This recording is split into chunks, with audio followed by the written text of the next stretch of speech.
Students, आज हम surface areas and volumes में वॉल्यूम ऑफ अ स्फीयर करेंगे। Now measuring the volume of a sphere, first take 2 or 3 spheres of different radii, मतलब 2 से 3 spheres ले लो जिनके रेडियस जो है वो डिफरेंट होना चाहिए, and a container big enough to be able to put each of the spheres into it one at a time. मतलब आपको एक ऐसा बड़ा कंटेनर चाहिए कि जो सबसे बड़ा स्फीयर है उन तीनों में से, वो आप इजीली उस कंटेनर के अंदर फिट कर पाओ। ठीक है, जैसे यहाँ पे ये स्फीयर एक कंटेनर के अंदर है। Now also take a large truck, ये है truck, in which you can place the container, मतलब ये कंटेनर को इस ट्रक के अंदर रख पाओ, बट देखना कि जो आपका सरकमफ्रेंस है वहां पे भी थोड़ी जगह बचनी चाहिए। Then fill the container up to the brim with water. तो ये जो कंटेनर है उसको up to brim, सबसे पहले कंटेनर को ब्रिम तक भर दो। ठीक है, ऊपर ब्रिम तक भर दो। Now carefully place one of the spheres into the container. ठीक है, तो इसमें अब फिर जब ब्रिम तक भरने के बाद कंटेनर जो स्फीयर है उसको उस कंटेनर के अंदर डालोगे। जब एक कंटेनर ऊपर तक पूरा भरा है तो उसमें जब आप कोई चीज डालोगे तो पानी ओवरफ्लो होगा, तो वो पानी ओवरफ्लो होके कहाँ गिरेगा? इस ट्रफ के अंदर। ठीक है, so that is some of the water from the container will flow into the trough which is kept B, वो आपने B फिगर में देखा।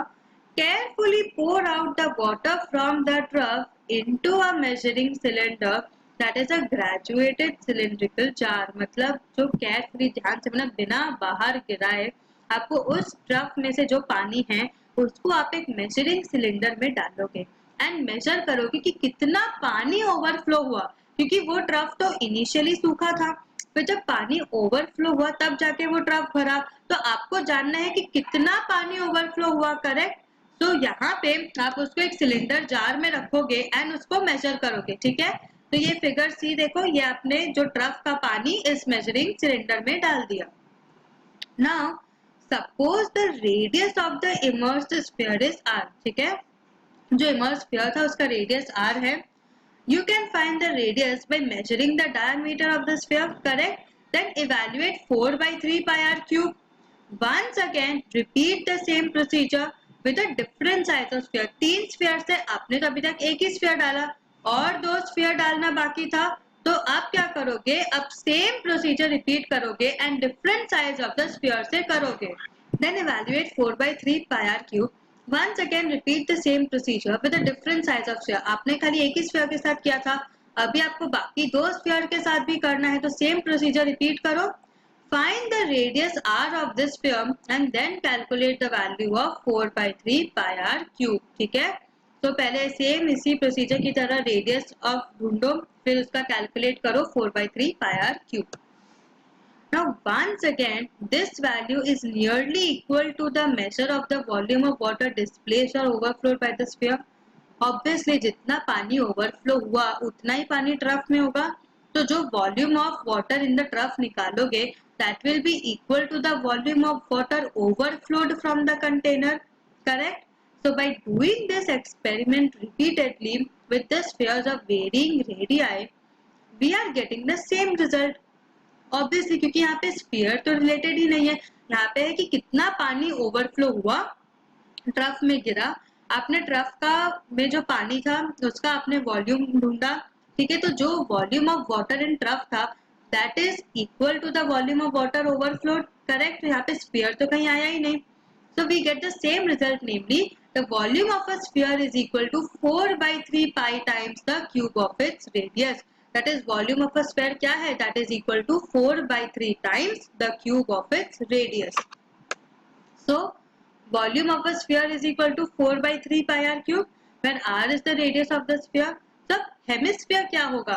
Since hemisphere is half of sphere, volume of hemisphere is equal to 2 by 3 pi r cube where r is the radius of the hemisphere. So now अब हम कुछ examples देखते हैं। Find the volume of a sphere of radius 11.2 cm. Very basic, यहाँ पे आपको खाली formula use करना बता रहे हैं। Required volume is equal to 4 by 3 pi r cube, which is equal to 4 by 3 into 22 by 7 into 11.2 into 11.2 into 11.2 centimetre cube, correct. यहाँ पे ये हो जाएगा centimetre cube, this will be centimetre cube, correct.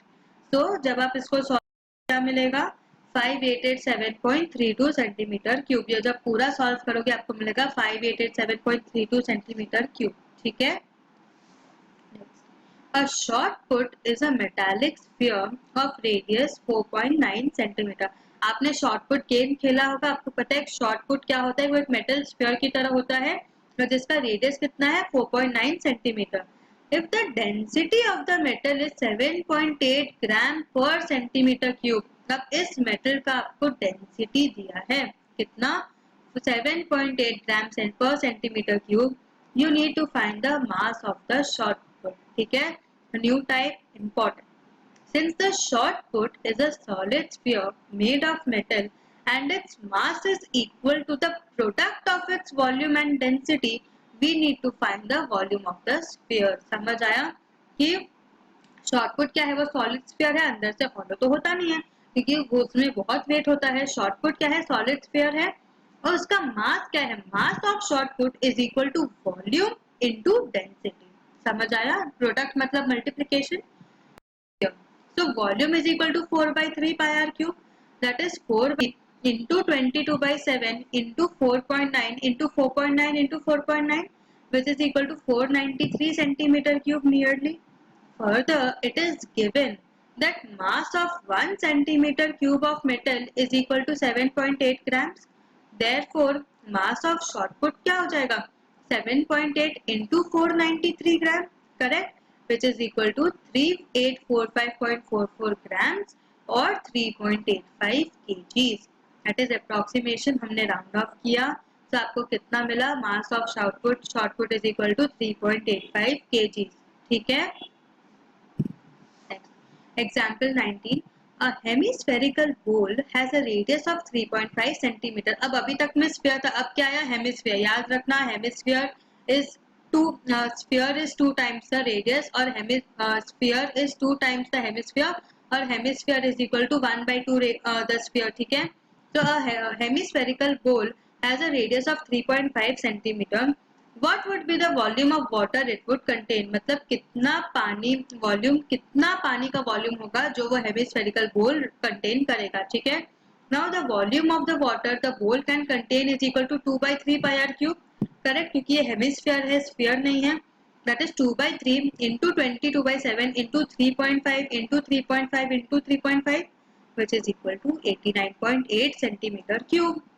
Therefore, the volume of water that the bowl can contain is equal to 89.8 centimeter cube, ठीक है। Very easy सम। Next, अब exercise देखते हैं। Find the volume of a sphere whose radius is 0.63 meters. Very easy sum, खाली formula apply करना है। Volume is equal to 4 by 3 pi r cube which is equal to 4 by 3 into 22 by 7 into 63 upon 100 cube, correct, क्योंकि हमने क्या किया decimal हटा दिया तो डेसिमल पॉइंट के बाद 2 डिजिट्स थे तो नीचे भी सिमिलरली 2 जीरोस ऐड हो जाएंगे, that is 63 by 100 cube metre cube. तो वॉल्यूम क्या हो जाएगा 1.05 मीटर क्यूब। जब आप सॉल्व करोगे तो आपको कितना मिलेगा वॉल्यूम 1.05 मीटर क्यूब, ठीक है। Next, find the amount of water displaced by metre centimetre, मतलब कितना अमाउंट ऑफ पानी, मतलब पानी कितना पानी सॉलिड स्फेरिकल बॉल ने डिस्प्लेस कर दिया जब उसका डायामीटर है 28 सेंटीमीटर, मतलब डिस्प्लेस कर दिया मतलब उसको स्पिल कर दिया। सो डायामीटर इज 28 सेंटीमीटर तो रेडियस कितना हो गया 14 centimetre. Volume is equal to 4 by 3 pi r cube, that is 4 by 3 into 22 by 7 into 14 cube which is equal to 11498 into 2 by 3 centimeter cube, ठीक है। So what have you learned today? आज हमने new concept पढ़ा, volume of sphere and hemisphere, दो formulas add हुए, हमने examples देखे, साथ ही साथ हमने एक्सरसाइज स्टार्ट किया। नेक्स्ट सेशन में हम आपके एक्सरसाइज कंप्लीट कर देंगे, साथ ही साथ पूरा चैप्टर कंप्लीट हो जाएगा। तो बहुत इंपॉर्टेंट है, ये सब बहुत इजी है बट प्रोवाइडेड आप इसमें थोड़ा लॉजिक लगाओ क्योंकि आप देख रहे हो कि इसमें एप्लीकेशन बेस्ड सम्स हैं, एक बार आपको उसका लॉजिक समझ आ जाए कि कैसे आपको स्टार्ट करना है, then you can easily complete the sum, क्योंकि फिर आपको खाली फॉर्मूला लगाना है एंड उसका सब्स्टिट्यूशन करना है, ठीक है। एंड नो सिली मिस्टेक्स, क्योंकि सिली मिस्टेक से ही आपके सम्स गलत हो जाएंगे, ठीक है। So have a good revision, practice maths daily. Thank you.